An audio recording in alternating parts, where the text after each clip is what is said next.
Assalamu alaikum. Desin TV YouTube kanalının görermandары. Bugün biz bir tuğan Kazak Respublikasındayız. Bişkek'e 20 minütlük yakın yer. Bu Kazakistan'ın Korday rayonu. Burada bu yerde Georgievka dep koyulur. Men studentlik kezde bu jaka aябай көп каттагам, ama özünçe çoğun istoriya. Buna ul Almatinka көчөсү. Şunu menen tuura barsa Almata көчөсүнө barat. Bu Bişkek'ten gelgen tuura jol. Men hazır posttan öttüm. Posttan jakşı jol açık eken. Ötüp hazır men uşul Georgievkаны, murdaki Georgievkаны hazırkı Korday kalaсын tartıp sizler menen tanıştırıp şul Kırgızstan'dan emne özgöçölüktörü var. Şulardı görүүгө aşıgabız. Anda mesela gettik, meni menen bolуңуздар. Urmattуу көрөрмандар, men Bişkek'ten geçe gelip akça almaştırıp alıpmын. Somdu tengege almaştırış kerek ele. Bul jaka ötüp kelip alıpmын unutup. Anan akça almaştırdım. Kazakça aytkanda austırdım. Akça bizdin 1000 som.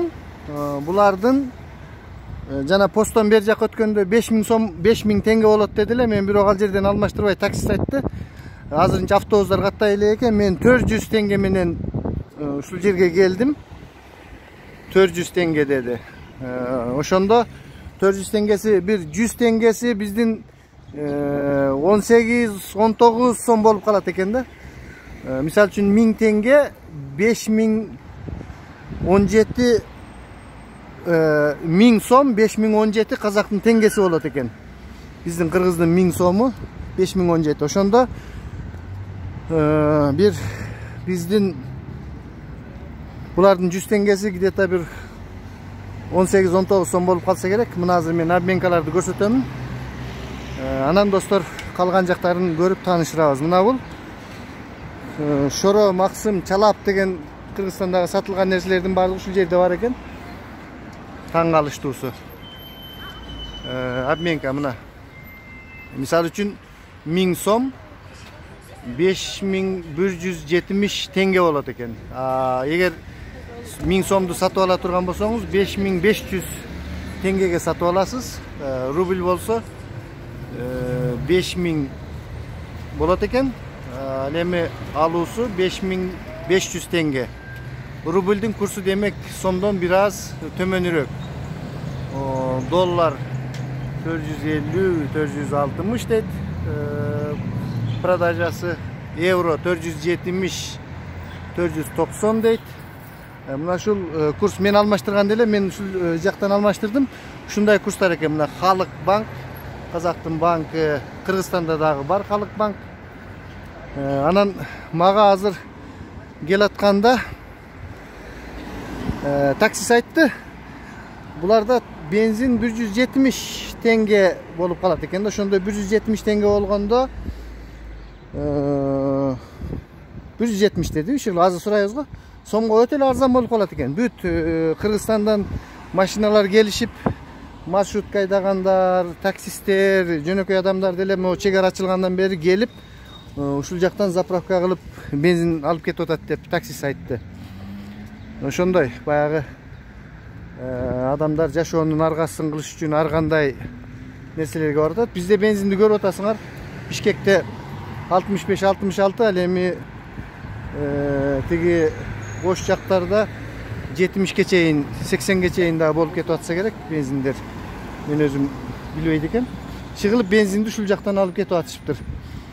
Мына бул аптекалар экен. Эми биз азыр жакшы сонун жерлерин гана тарталы достор. Кызып, алдыда базар бар экен, анын базар ачылганда тартабыз. Азыр мен ушул Korday kalasının ademi жерлерин сиздерге тартып көрсөтүп кетемин. Казакстанда көп болобуз. Алматага барам. Мен Алматага студент кезимде көп барганмын. Анан ушул Кордайдан дагы андагы Георгиевкадан студент кезде көп нерселер баштан өткөн. Азыр бул таксилер экен. Мына сонун хакимчиликпи, паркпы, кандай бир жакшы жерге кетип атабыз. Азыр мен сурап өтүп кетем. Могу таксисттер ушул жерде турат экен. Жана келип сураган элем. Мына бул жерде дагы шоро.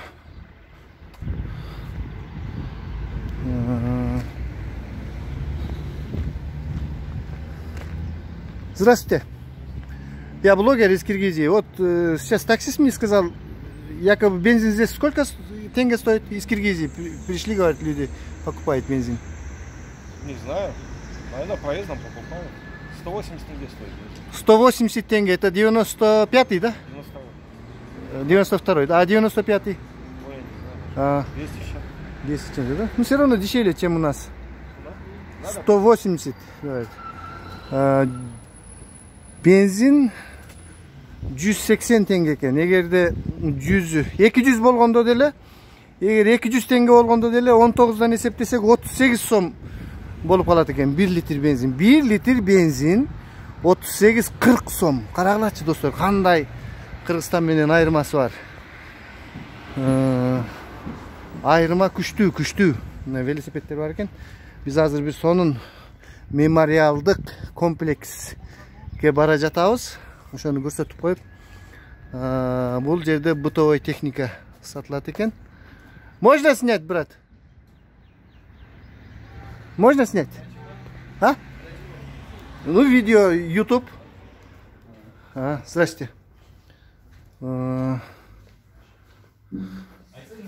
Такой самый большой телевизор сколько стоит, брат?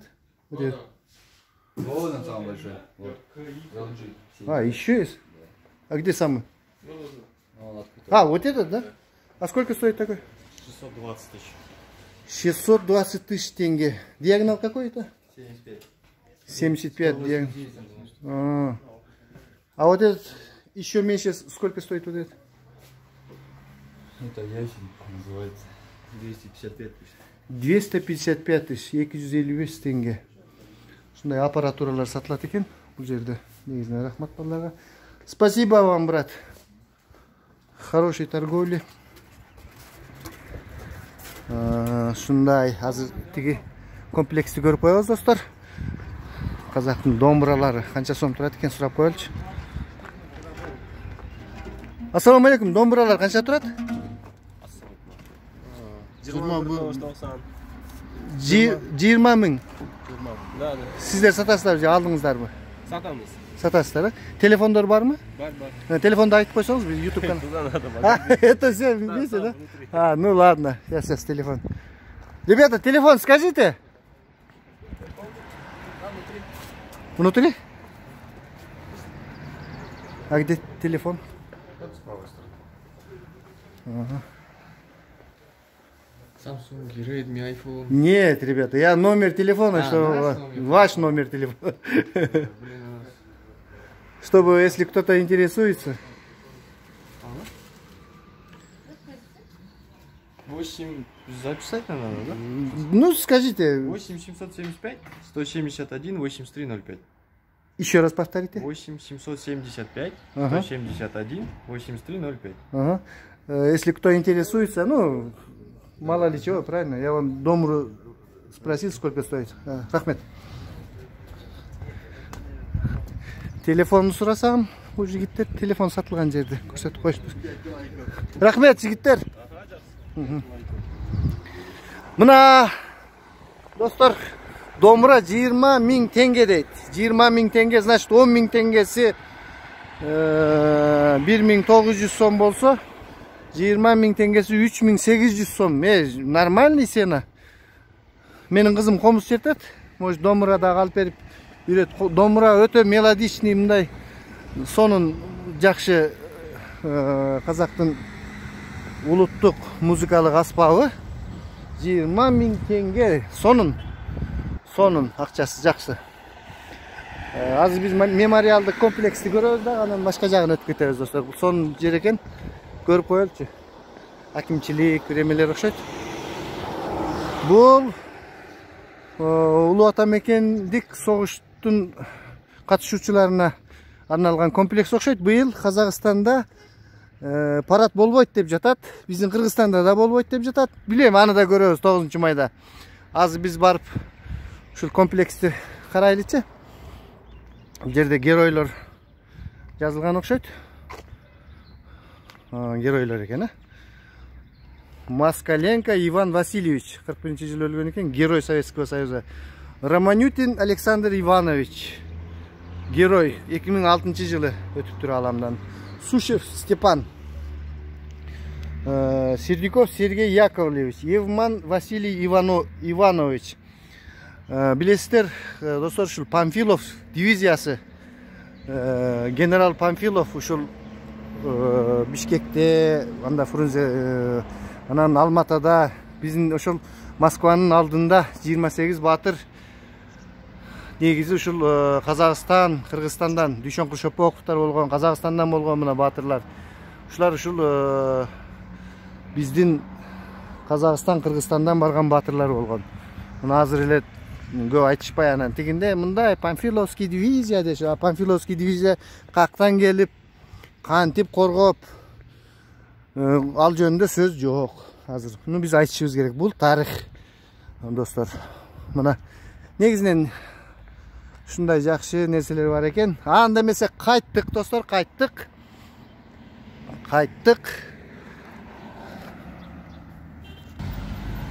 Урматтуу көрөрмандар, мына биз азыр кайра Алматинка көчөсүнө чыгып кетип атабыз. Бул биздин Кыргызстанда Алматинка деп аталат. А бул жерде эмне деп аталат мен билбейм, азыр сурайынчы. Ассаламу алейкум ага. Бул Кыргызстанда Алматинка деп аталат. А бул жерде эмне деп аталат бул көчө? Мен бул жерди билбейм, мен тараштымын, бул жерди билбейм. Ага, бул көчө эмне деп аталады?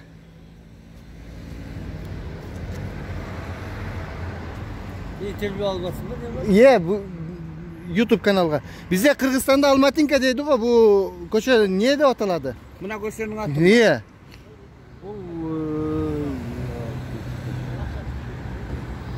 Ой ага, өзүңүз иштеп. Ёлки-полки. Күндө жүрөбүз, акча иштейбиз, табасыз. Ана, эмне өзүңүздүн көчөнүн атын билмесеңиз, мен билем, бизде Кыргызстанда Алматинка дейди го муну.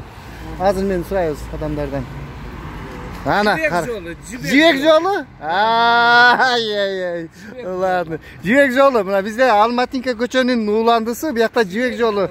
Жибек жолу деп аталат экен. Такси сагам зорго эстеди го. Жибек жолу. Жибек жолу бизде башка көчө, баягы билесиздер да, Бишкекте кайсы жерде. А бул жерде ушул жер жибек жолу деп аталат экен. Азыр могу здание эмне здание экенин көрөбүз, сонун здание бар экен. Нарушение кылып коебуз енді. Сулуулук салону. Кадимки эле биздеги сулуулук салондор бар экен бул жерде деле. Казактын байрагы илинген, бул акимчилик же бир нерсе окшойт, эмне дейт? Маданиет. Аудандын маданиет үйү. Дом культура экен. Дом культура, сонун жасаптыр. Бул кайсы батырга айкел экен, эстелик.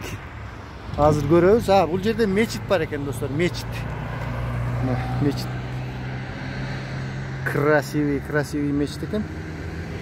Адеми. Азыр фон жарык жакшы болбой, кичине эме болуп калды. Башка учурда дагы келип тартабыз. Бул мечит. Мечиттин напротив жайгашып тур маданиет үйү. Азыр бул айкелди Өтеген Батыр. Өтеген Батырдын айкели экен. Мынакей. Өтеген Батыр.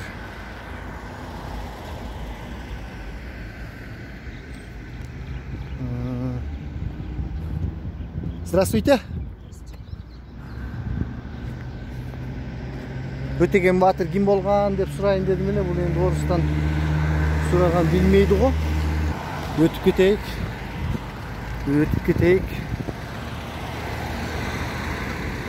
Кымыз Шубат дейт. Мына бул жерде кымыз сатылат экен. Ушул Жибек жолу көчөсүндө. Кымыз канча экен сурап коелучу, мен коз орозо. Саламатсызбы? YouTube канал Кыргызстандан келе. Кымызыңыз канча теңге турады? Канча? 900 теңге 1 литрби? Мебель, фурнитура дейт. Мебелдерди сурабайлы коелук, кимге кандай. Не интересно.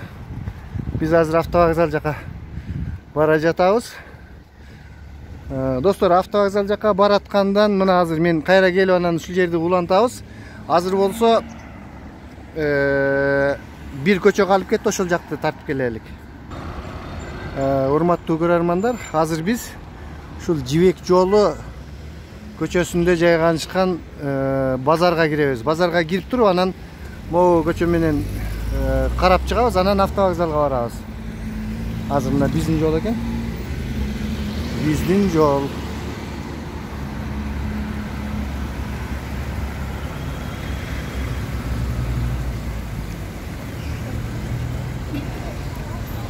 Азыр шораны сурап коебуз. Мына базарга кирдик. Базар как базар. Мындай рядтар бар экен. Продукты кадимгидей эле. Продукты. Очкилер. Азыр биз эмеспи? Кайттык энди. Кызыктары жокко.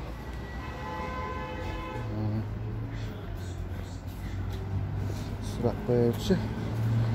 Кандай, не кызыктырат, сиздер комментарийлерге жазып койсоңдар.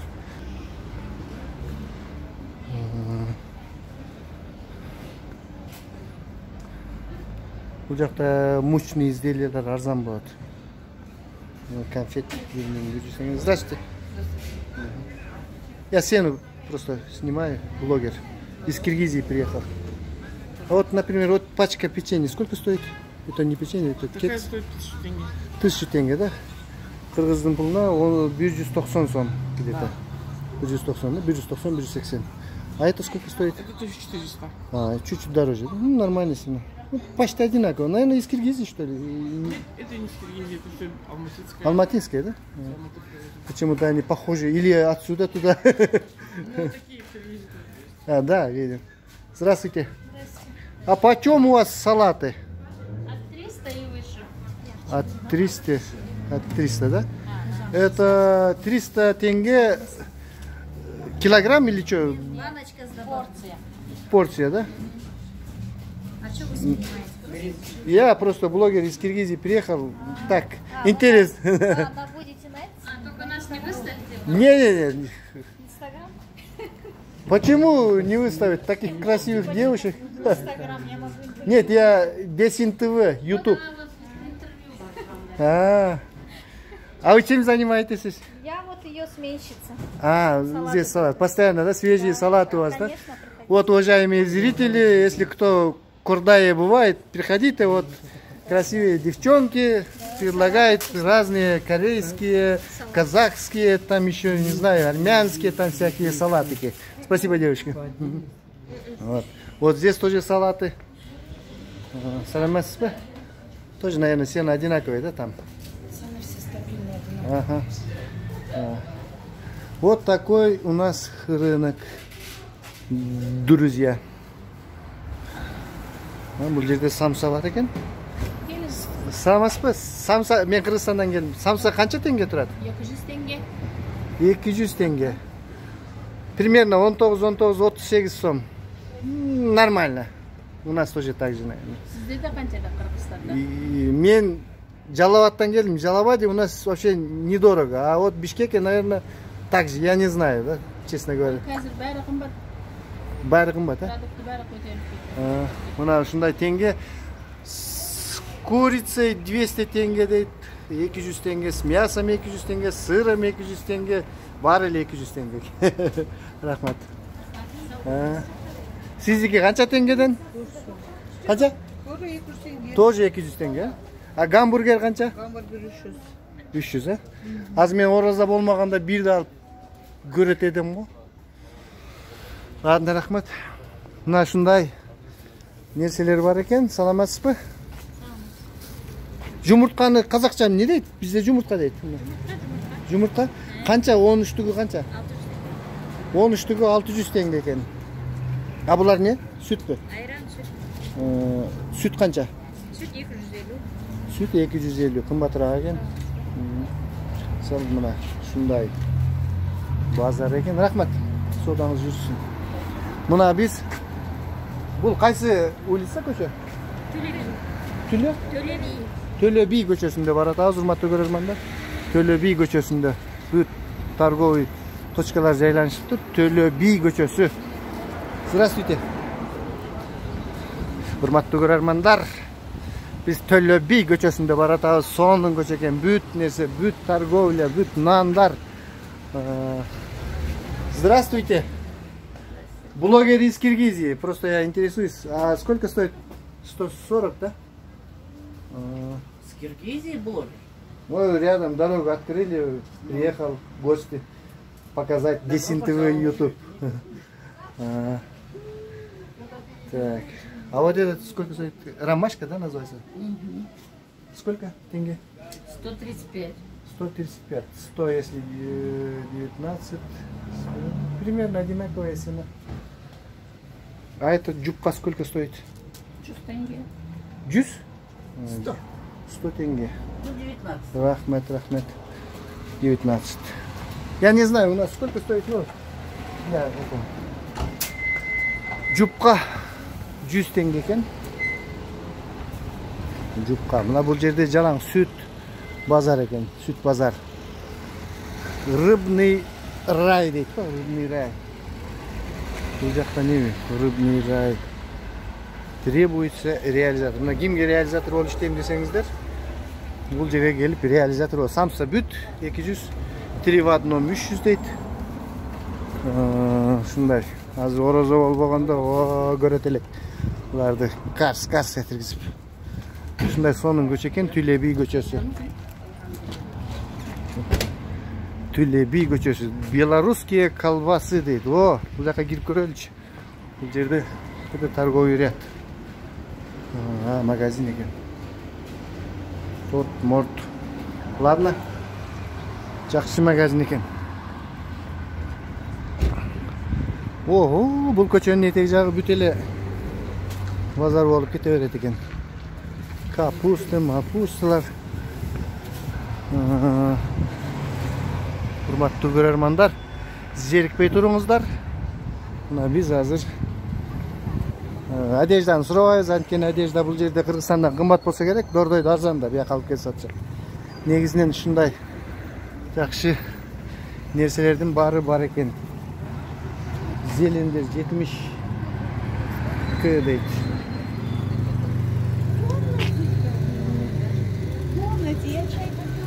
А здравствуйте, а что это такое? Ой, мне вот эти фото, да что такое? Мне это даже не надо. Откуда вообще? Из Киргизии я, блогер. Уберите, вы не имеете права с телефоном ходить. Вас сейчас оштрафуют, да, если вы... Ой-ой-ой, кто сказал? Ой-ой-ой, а точно. О. Сейчас мы позвоним и... Да, давайте звоните.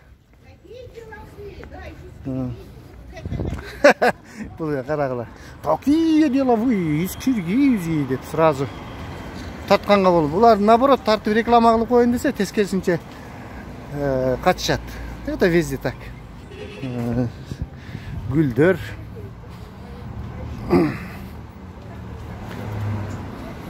Ушундай адамдар ар түрдүү болушат. Өтө умныйлар бар, өтө андан да өтө умныйлар бар.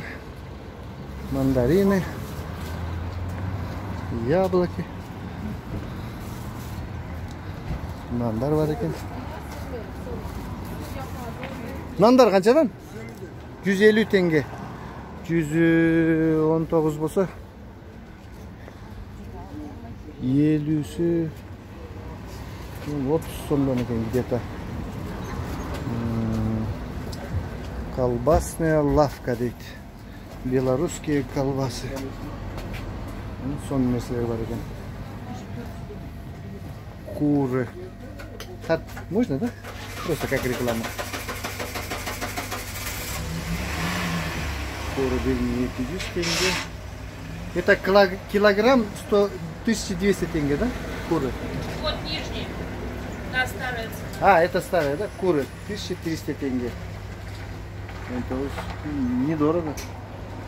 Филе. Пельмени домашние. Вот так, достор. Бул жерде аябай колбаса белорусский эмелер көп экен. Цветы. 300 теңге дейт. 350, 700.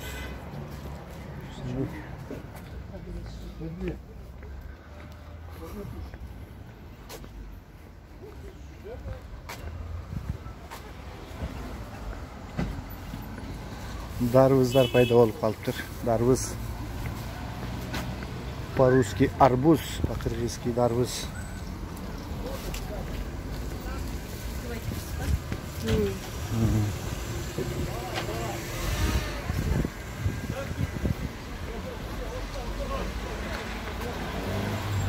Скумбрия. Соленая 2000. Сельдь норвежская 1500.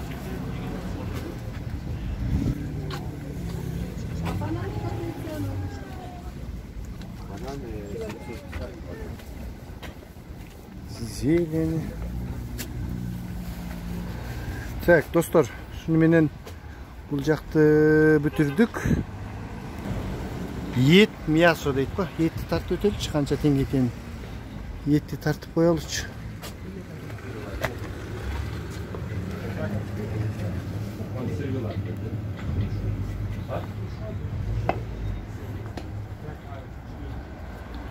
Бул жерде жалаң эле чучкон еттери бар. Ошо тарткан жокмун, башка жактан тартабыз этти. Урматтуу көрөрмандар, мына биз азыр ет сатылган жерге кирип баратабыз. Ассаламу алейкум. Кыргызстандан келдик. Биз еттин баасы бизде айырмасы канча? Малдын этиби? Сыйырдык, а? Килограммы канча теңге? 2300. 1000 теңгеси где-то 190 болсо 380. Арзан, бизде Кыргызстандан арзан экен. Койдун эти канча? Койдукму? Койдук. Койдукму? Койдук канча? 2,5. 2,5 дейт. 2,5 болсо 1000 190, 380. 190дун жарымы. Болсо эт койдук деле арзан экен. Фаршыңыз канча? 2,5. 2,5. Бул малдын сыйырдык болбу? Мына шундай эттер экен, жакшы эттер экен. Келиңиздер, этиңиз чучукпу? Казы деп коет, бизде деле казы. Килограмм 4000 теңге экен, достор. Мына келип ушул жерден алып кетсеңиздер болот. Рахмат. Ет Казакстанда арзан экен, достор. Ет арзан экен.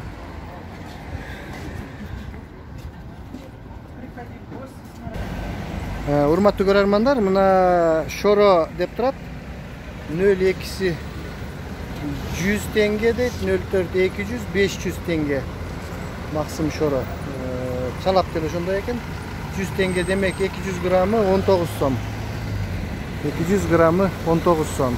Ичине кымбатыраак болуп калат. Анын бизде канча экенин мен билбейм, Бишкекте канча экенинчи. Анан салыштырабыз, достор.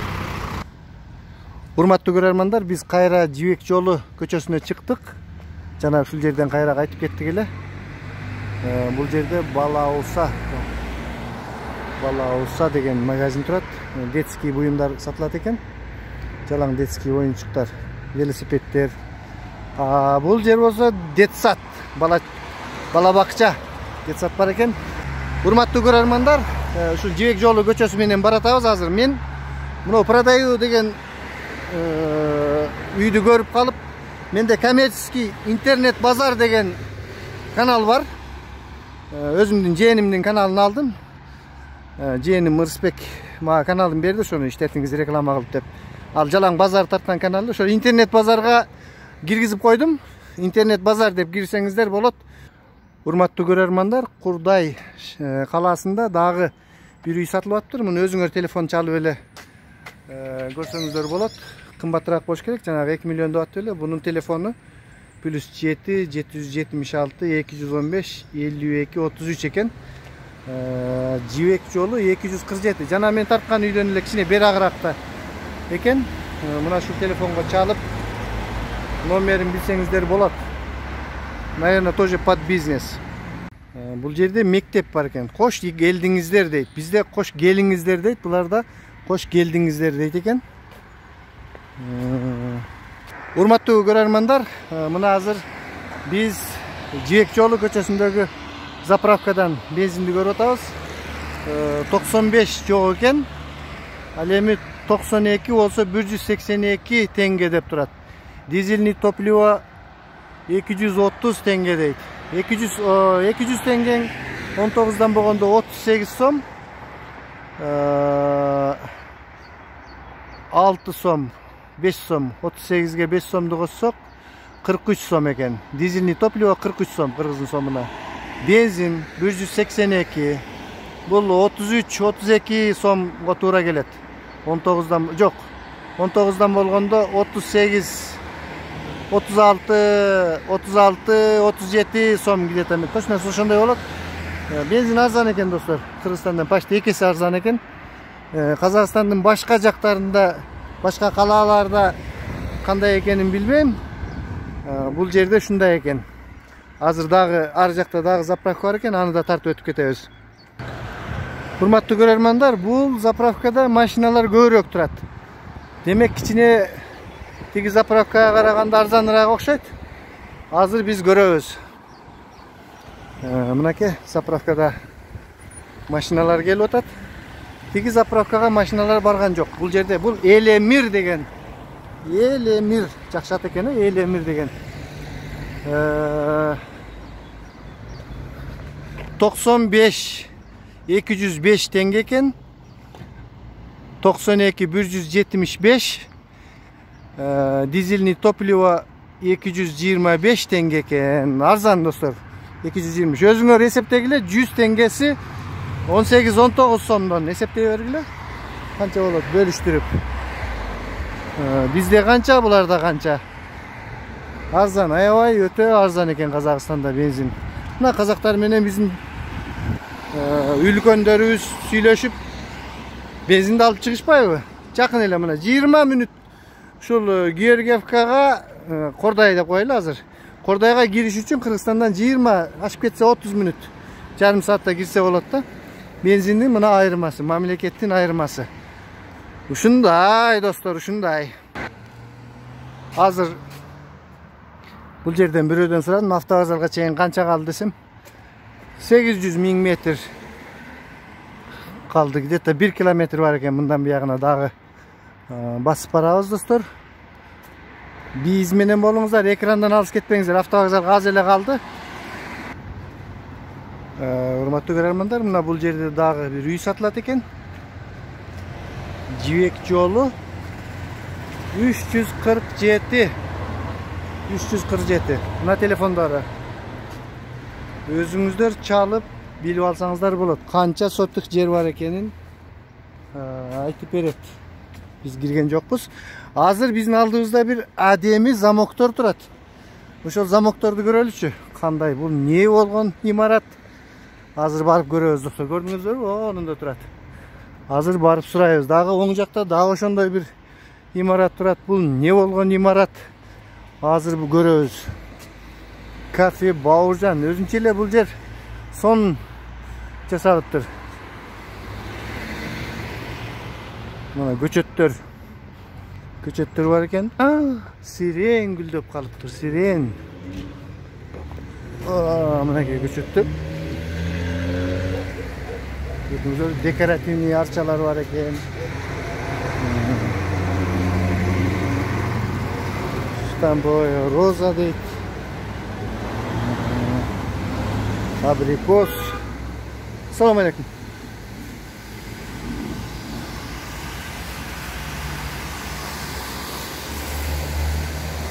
Bu ne здание bu?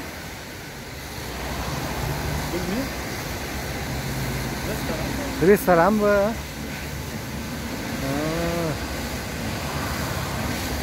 Restoranга окшойду. Сонун жасап койуптур. Кирип коюп чыгалычы. Ресторан экен. Отуратын жер экен. Келип эс алып кетсеңиздер болот экен. Сонун тапчандар бар экен. Кабинкалар бар екен. Жақсы.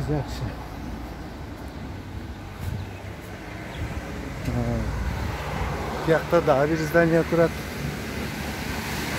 Бұл жер автомойка екен.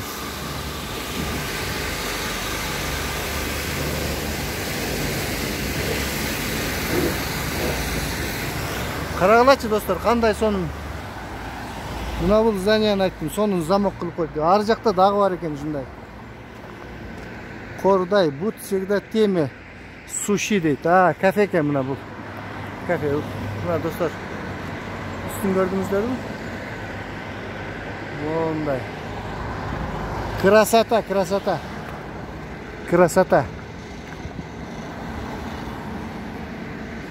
Красота екен.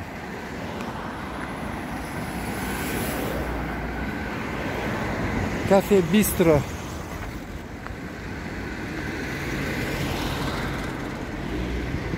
Bu не здание?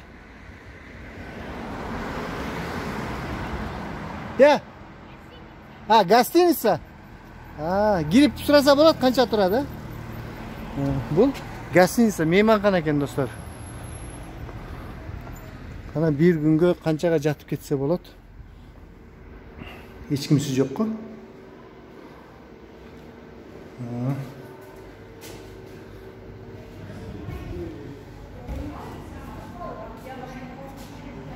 Девушки, а администратора нету, да, гостиницы? На второй этаж? Ага, спасибо. Екінші этаж екен. Администратор. Қарағылашы соның.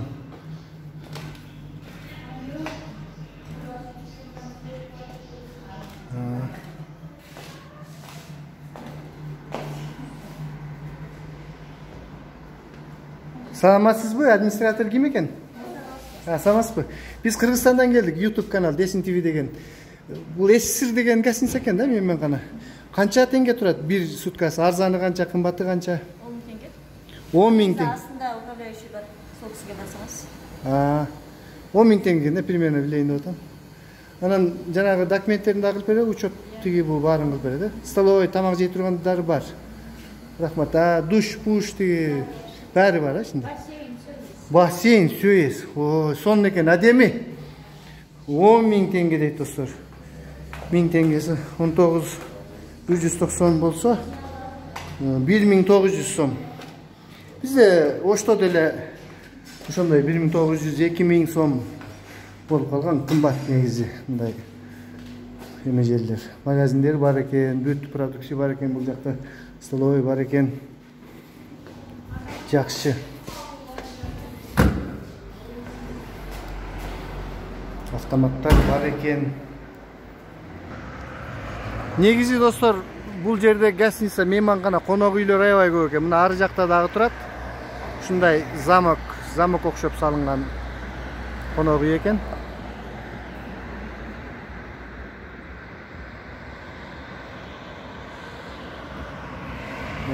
Мына бұл жерде Айтумар деп тұрады. Айтумар дағы бұл дағы қонақ үй екен. Қонақ үй сауна дейді.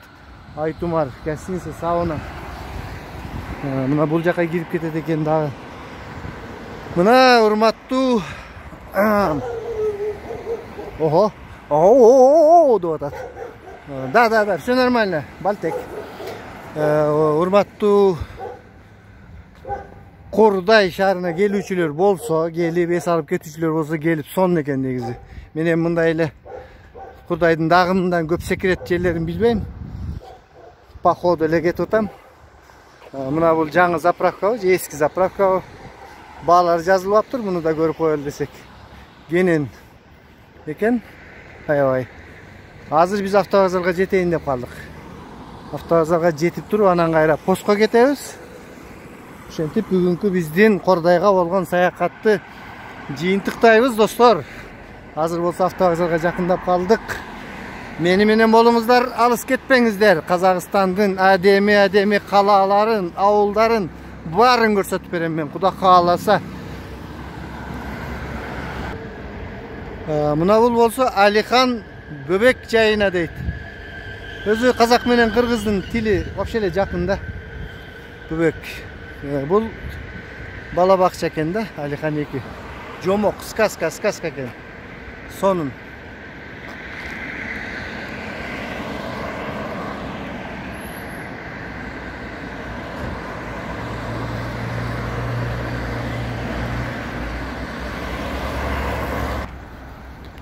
Mına bul жаққа дағы bir көчө кирип кетет экен. Биз эми Борбордук центральный жактан bir кыйла алыстап калдык, автовокзалга жетейин деп калдык. Мына бул жерде маршрут Кордай Тарас, Кордай дейт. Ушул жерде маршруттар кетет экен. Азыр мен сиздерге мисал үчүн Тараска, мурдакы Жамбыл шаарына барыш үчүн мына ушундай график экен. Понедельниктен пятницага чейин 6:00, 8:00, 10:00. Суббота күндөрү болсо кичине башкараак. Время отправки Кордай дейт. Время отправки Тарас, бул Тараска, Жамбылга 13:00, 15:00, 17:00. Суббота күнү 13:00, 15 воскресенье 13:00. Телефондар мен өзүм дагы звонить этем буга мына. Ушундай телефондор бар экен достор. Муну мен интернет базар каналыма дагы жүктөп коем. Анан көрүп, сурап, сүйлөшүп аласыздар. Ким Кордайдан Тараска же болбосо Тарастан Кордайга келе турган адамдар болсо, мен Кудай кааласа ушул Тараска барам, Тарастан Шымкент. Onu görün, Hammer. Zakska çığa bul Hammer ne kılat? Onu da göremiz. Şunday dostlar. Şunday sonun kızıktуу yerlerde жүрөбүz. Азыр автовокзалга жетейин деп калдык. Мына бул подъемдон көтөрүлүштөн чыктык. Гостиница, сауна, конак үй дейт. Бул жерде болсо Лото клуб дейт. Менимче казино бар окшойт бул жерде. Лото клуб. Ого. Бизде Кыргызстанда казино уруксат берилген эмес. Ким келип Лото клубка келип лото ойып кетейин десеңер, келсеңер болот экен. Каалоочулар болсо. Маалымат. Автозапчасть дейт. Шундай достор. Урматтуу көрөрмандар, чынында конок үйлөр аябай көп экен. Демек, эмнеге көп? Когда спрос есть, будут предложения деп коет го. Талап болсо, сунуш болот дегенде. Демек, ушунчалык коноктор көп келет экен Казакстанга. Ошондуктан ушундай конок үйлөр аябай көп экен. Достор, азыр автовокзалга жетейин деп калдык. Бул жак өзүнчө буржуй городок окшойт. Жалаң 2 этаж, 3 этаж частный сектор экен. Ушул автовокзалдын жанында. Мына сонун үйлөр экен. Эми мен жакындан тарта албадым. Анан ушундай күнгө мишайт этип караңгы болуп турат. Анан дагы кийин тартабыз. Ушул Жибек жолу көчөсүндө автовокзалдын оң жак тарабы ушундай буржуй городок экен. Ал эми сол жак тарабы обычный эле үйлөр окшойт. Жок, бияк деле ошондой окшойт. Не болсо дагы оң жагы буржуй городок экен. Хүрметтүү көрөрмендер, урматтуу көрөрмандар, ошондой азыр биз автовокзалга барабыз достор.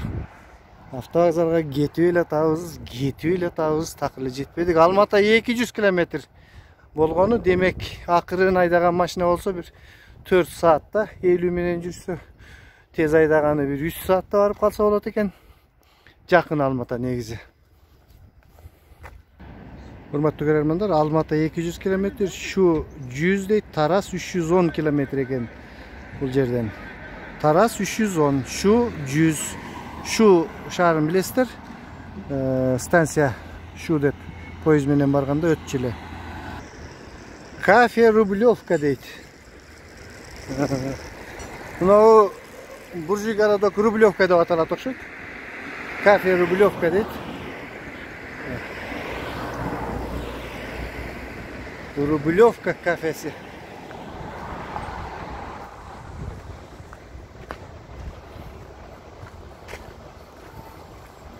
...95... ...205 tenge... ...92 benzin 177... ...dizelni topluyor 230... ...buna sağa bağlar.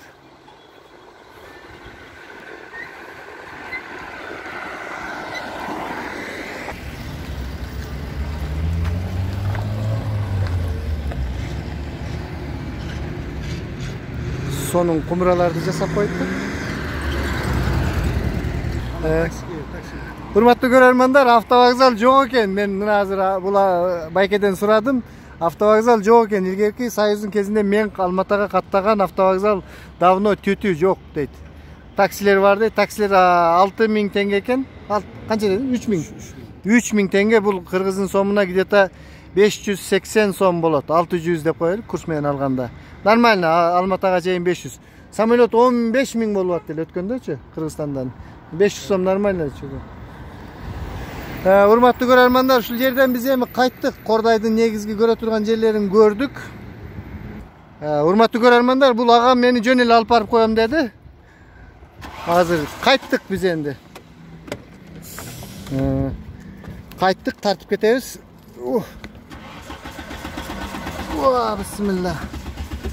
Атыңыз ким? Расул. Расул, мынау жакта жалаң эле крутой үйлөр. Буржуй городок. Эмне бул? Крутой үйлөр го жалаң. Бул жактамы? Бул жакта не го жалаң? Байлар жасайды. Эмне деп аталат бул городок? Коттеджный городок. Коттеджный городок. Аты жок экен. Бизде буржуй городок, анан тиги бу деп коюшат да. Ошондой буржуй городок экен да. Биз автовокзалга келип жок экен автовокзал, урматтуу көрөрмандар. Десин ТВ деген YouTube канал, эртеге эмес, анан кийинки 1-2 күндө чыгарам. Монтаж кылып. Бул Расул дедиңиз, Расул, бул район, Кордай райондун центри да? Кордай район ба? Центр. Кордайский район, Центр. Жибек жол көчөсү. Бул Жибек жол көчөсү. Жана мен сурадым, Жибек жол көчөсү. Бурда Георгиевка эле да бул жак, азыр энди Кордай. Авторынок базар барбы, жокпу? Авторынок базар бар эди, шабылды. Азыр жок, Негизи машинаны сатып алыш үчүн силер каяка? Алматага барасыздарбы өзү? Алматага. Авторынок жок экен, урматтуу көрөрмандар. Мен болбосо авторынокто да тартат элем. Скотский рынок мондай каякта барбы, жокпу? Бар, казыр жабылды. Жок, кайсы күнү болот? Субботабы? Воскресенье. Воскресенье, эрте кече, бүгүн воскресенье, Скотский рыноктон кечигип калыппыз, урматтуу көрөрмандар. Кийин кайсы бир күнү келип интернет базар деген каналга тартып. Ушул жерде эле автобазар, кайсы жерде болчу? Ана төмөндө эле өтүп кетти. Чоң сонун автовокзал бар эле мурда. Автобустар жүрчү эле Алматага. Тараз. Азыр маршруттар катайт экен, мен жана телефондорун алдым. Мына биз Расулдун машинасы менен кайтып бара жатабыз постко. Бүгүн кайра Кыргызстанга чыгып кетебиз, урматтуу көрөрмандар.